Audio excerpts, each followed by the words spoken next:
I want answers." He nodded, glancing around. "You were right. They're selling everything, not just your project. They've been funneling patents offshore for years. I was supposed to make it look clean. I thought I could protect myself if I helped them. But once they have what they want..."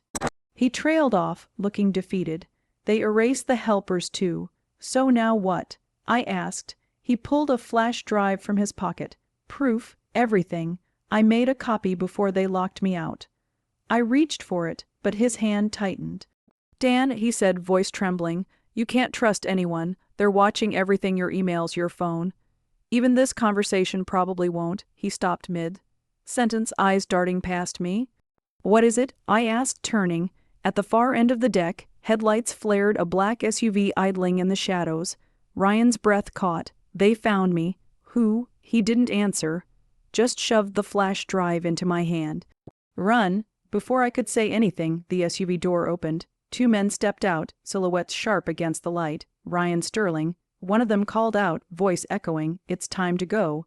Ryan looked at me, and for a moment, all the arrogance, all the betrayal vanished. What was left was just fear. "Don't let them win," he whispered. Then he turned himself in, walking toward the men like a man already buried. I stayed frozen in place, the flash drive burning a hole in my fist. When the SUV drove off, the sound faded into the distance, but something inside me stayed loud. I drove home in silence, soaked in rain and adrenaline.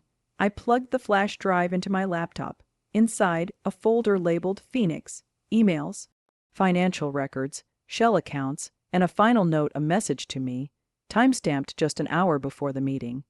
"If you're reading this, it means I didn't make it out. Don't waste this chance. Send the email. You know who deserves it." I stared at those words for a long time. This was at the turning point, the line between who I had been and who I was about to become. I stood, went to the window again. The reflection staring back wasn't the man who'd cried, or the man who begged for fairness. This one had steel in his veins and silence in his fury. My eyes, once dulled by defeat, were sharp now, steady, alive. My breathing slowed, my jaw unclenched. They thought they'd broken me. They thought they'd taken everything. But in trying to destroy me, they'd given me something else, purpose. I walked back to the desk, opened a blank email, and began typing. The subject line was simple, to the board. Each word I wrote was deliberate, cold, precise. This wasn't desperation anymore. It was design. I hit save draft, not send, not yet, because this time I wasn't reacting. I was building, calculating. They'd made me their scapegoat. Now I was going to become their reckoning. As the rain eased and the first pale light of dawn crept into the room, I looked up from the screen. My voice was low but certain, carved from something unbreakable. They took everything from me. Now I'll take everything from them. And somewhere, deep inside that quiet vow, the fire began to burn. The office felt different from the outside now, a bright, humming hive that hid rot behind its glass panels. Inside, life went on with brutal normalcy. Coffee machines hissed, meetings convened, power lunches were photographed for LinkedIn, and at the center of that polished choreography sat the people who'd built the mechanism to ruin others and walk away smiling. Ryan's arrest, or whatever version of it they staged, rippled through the company like a controlled burn. Executives moved with practiced calm. Jenner returned to her desk with the same nervous smile, eyes darting, as if she kept a ledger of sins in a locked drawer. The board's murmurs were carefully modulated. The PR team drafted statements about personnel changes and internal reviews. Everything was neat. Everything was contained. That was the problem. Contained favors the guilty. I had a folder called Phoenix. It burned slow and bright inside my encrypted drive. Emails, wire transfers, memos, meeting notes, audio edits, metadata trails, a map of who touched what and when. It was indisputable if presented the right way. But evidence alone was a blunt instrument, easy to bury under corporate legalese and spin. I needed leverage. I needed a plan that made denial expensive. I wrote it on paper first. Hands steady now, the notebook's margin filled with numbered steps. Not bravado, logistics, inventory, and harden. Catalog everything, duplicate, physically secure, no single point of failure, create narrative, not just files, a story that connected people, dates, and decisions. A timeline that reporters and regulators could follow without needing a PhD in metadata. Select channels. Boardroom drama could be muzzled. Regulators and journalists are harder to silence. Time the reveal. Release pieces so that reaction multiplied suspicion rather than smothering it. Set contingencies. If one route closed, another opened. Redundancy was the whole point. The old Daniel would have stumbled through step 1. The new Daniel made checklists. Parallel to my lists, the villain rehearsed his version of normal. Ryan scrubbed, composed, and for once played small, testified at internal hearings with the vague expressions of someone learning to be somebody else's scapegoat. The executives convened in glass rooms filled with pastries and legal pads, their voices silken, smooth, as they discussed damage control. We must protect shareholder value. One said, tapping a polished pen, the language of crisis management that meant, in practice, burying the story under contracts and non-disclosure agreements. Confidence can be blinding. They had assumed control equal to invulnerability. I intended to make that assumption poisonous. The first practical move was deceptively small. I planted parallel copies of the Phoenix folder in places they couldn't look without making a scene. I stored a copy in an encrypted hardware key and tucked it into a safety deposit box 2 burrows away, a mundane act with legal teeth. I uploaded another encrypted copy to a secure cloud account under a neutral name, with access logs I could produce later to prove chain of custody. I left paper prints of crucial documents with timestamps in a lawyer's office, under attorney, client privilege. Each copy was a node in a network designed so the files could not be contained by a single legal maneuver. Risk came with almost every step. Once at a coffee shop, I nearly left the hardware key on the table. I felt my stomach drop when a man brushed the chair beside me and sat, reading a tabloid with a smile that looked like pleasure at other people's misfortune. I fumbled my bag, heart racing, only to see the man stand and leave a minute later. Small near, misses like that left residue, a reminder that paranoia and prudence are cousins. Meanwhile, I started shaping the narrative that would make Phoenix lethal. Raw files tell facts. A narrative makes those facts unavoidable. I assembled a chronological dossier. Early emails showing Ryan's secret forwards, metadata that proved edits and author changes, a ledger of transfers linking shell accounts to Norwell, and the internal memos naming names, the executives' initials circled in red. I threaded quotes from people who had no idea their words would be used. Innocuous meeting minutes suddenly read like confessions, where a single PDF could be dismissed as manufactured. A woven timeline with corroborating witnesses and institutional paper trails begins to hum like a power line. I reached out anonymously at first to one trusted journalist I'd known a decade ago when sources mattered more than follower counts. I didn't give her files. I offered a meeting and an outline. Here's a systemic pattern. Here's your story's spine. Here's where it could go if you want it. Her reply was terse and professional. Meeting accepted, bring proof. Parallel scene, Ryan, rehearsing an apology script, smiled in front of a camera while late-night legal calls ensured any leak would be met with threats of litigation. The board practiced denial language in multiple drafts, confidence, ritual. The same people who'd engineered the betrayal were now practicing the veneer of righteousness. I needed a pressure point that could be silenced with a statement, regulation. Selling patents offshore in a way that misrepresents ownership and suppresses royalties isn't just nasty, it's a target for auditors and government agencies. I drafted an anonymous tip to a regulatory watchdog, attaching a small, very precise packet, not the whole Phoenix, but enough to trigger an inquiry. The transfer authorizations, the shell, company wiring, and a notarized note pointing to where full evidence could be reviewed with proper subpoenas. The packet was mailed overnight from a kiosk across town. I watched the courier number until the package scanned into the system. It was small, but it would put a public agency into motion, and public agencies move slowly, but inexorably once a paper trail exists. Even that move had its near misses. On my way back from the post office, a man in a dark coat followed me 2 blocks, then turned away. My heart slammed against my ribs the way it had the night I found the forged transfer. I doubled back, took 2 buses, and didn't get home until after midnight.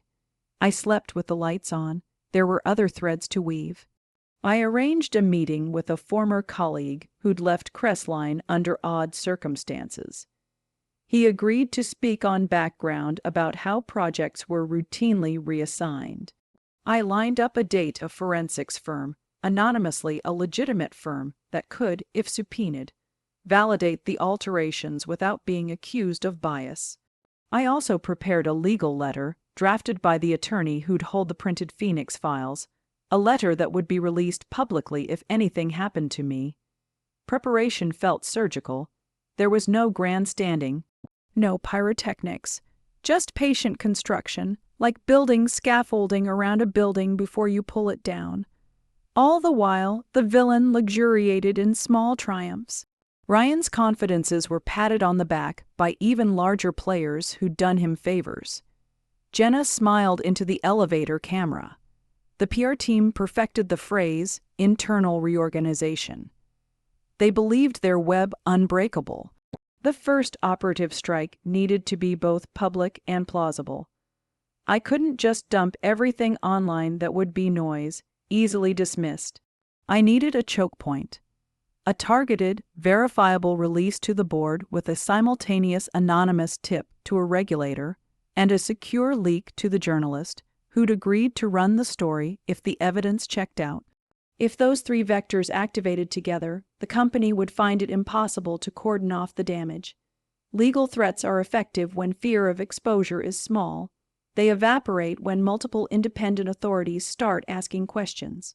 At 02:13 on a rain-washed morning, I clicked send on a carefully worded email to the entire board. The attachments were surgical: a 1-page executive summary, a compact evidence packet, and an invitation, not a threat, but a demand for accountability with a deadline. Simultaneously, the anonymous package to the regulator had been received and logged. I watched the online tracking. And a secure message to the journalist pinged her inbox with instructions to call a burn phone. For a breathless moment, nothing happened. The world outside my apartment was indifferent. Inside, however, lines had been crossed, nodes triggered. My heart pounded against my ribs like a drum signaling the start of something. Then my phone vibrated, a text with no ID, board received. Seconds later, another, journalist called, meeting set. My hands shook, but not from fear anymore, from anticipation. There was a final, cold thrill. A notification from my bank that a minor, routine internal transfer had been flagged and put on hold. Small, almost irrelevant, but a sign that the company's compliance teams were starting to stir. I sat back and watched the clock. The first move had been made. I had set the dominoes in motion and protected my right to push the next one. Outside, the rain stopped. Inside, the silence hummed with the possibilities of what would follow. Denials, deflections, legal firestorms, and perhaps the unspooling of a system. I closed my eyes briefly and let the enormity of it settle.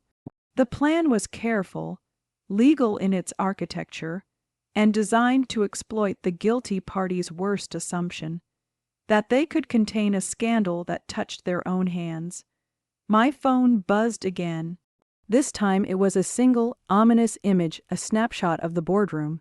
From across the street, executives clustered around a table, faces unreadable. At the bottom of the image, someone had typed 3 words, "They noticed." I pulled the curtain aside and looked out at the building where men and women thought themselves untouchable. Lights were on in several offices. A silhouette moved behind a frosted pane. The game, once theoretical, had become urgent. The first move had been made. The result was still unseen. I closed the curtain and whispered into the dark, steady as a blade being set. Now we see what they were willing to lose. The morning the story broke, the city felt smaller, like everyone had been pulled into a single room. and was waiting for the first door to blow open. I didn't sleep. I sat at my desk like a man on watch. The Phoenix folder open but minimized, the glow of the screen sketching lines across my face. Outside, dawn smeared itself across the skyline. Inside, my apartment smelled like coffee and rain and the faint metallic tang of adrenaline. At 08:12, my phone lit up. A push alert from a major news site. Breaking Crestline under investigation after whistleblower evidence alleges patent misappropriation. The headline was blunt and merciless. My stomach clenched. For months I had imagined this moment, rehearsing it in 1,000 ways. None of them matched the weight of seeing the words in the open. The article was surgical. It led with a timeline, then folded into the meat. The forged transfer authorizations, the shell, company wiring to Norwell, corroborating logs, and a confidential internal memo that named initials executives who'd quietly signed things away. It quoted anonymous sources, but it also quoted the regulator. An inquiry has been opened.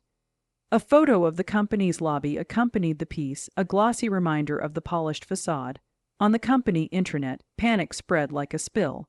The board's earlier calm dissolved into a scatter of emergency meetings, curt emails, and the kind of legal language that smells like desperation. I watched the reactions in phases. Legal teams at keyboards, PR drafting denials, execs sweating in glass rooms. Ryan did not look like a man under assault. He looked like a man who had been taught to look small on cue. He was escorted into a conference room as cameras orbited like predatory birds. Jenna was pulled into HR office and didn't come out for an hour. Then the regulator called a curt voice, procedural and cold. We received an anonymous tip with documents matching the public allegations. We'll need to subpoena internal records and interview several employees. The analyst on the line had no sympathy in his tone. That lack of mercy was satisfying in a way I hadn't expected. Parallel to the regulator, the journalist I'd contacted called the number I'd left her. She had published hours after our meeting, working with the documents I'd provided to corroborate the chain of custody. She asked only 2 questions on tape. "Did you see this through?" I said nothing, and the silence alone spurred her to write.